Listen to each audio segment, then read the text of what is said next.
how do we avoid misusing God's name in our everyday lives? So first, I think maybe we should address the obvious thing, is that using God's name as a casual exclamation as part of a curse is clearly a violation of this commandment. Phrases like "Oh my God" or "Jesus Christ," used as expressions of surprise or frustration, what they're doing is they're trivializing the name of God. Right? They're turning the sacred into the mundane.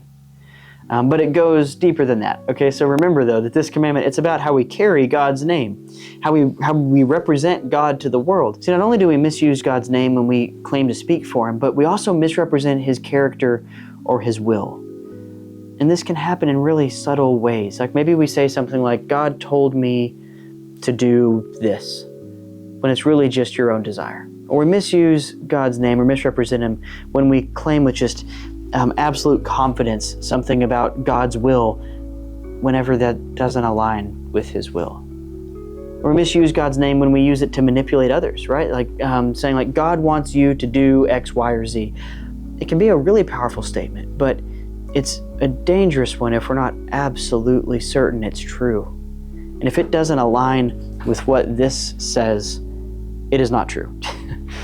And so there's a litmus test for you just right there, right out of the gate. So we also misuse God's name when we claim to be His followers, but we live in a way that contradicts His character. So remember, as Christians, we bear the name of Christ. We're His representatives in the world. When we act in ways that are contrary to His teachings, we are, in a very real sense, taking His name in vain. So how do we avoid these pitfalls? I want to give you a few practical suggestions. It's not an exhaustive list. These are just things that I've come up with, okay? And the first is to be mindful of your speech. Pay attention to how you use God's name in everyday conversation. You know, if you find yourself using it carelessly, then make a conscious effort to change that habit. And then the next one would be to live in a way that honors God's name. Okay, remember that you bear Christ's name as a Christian.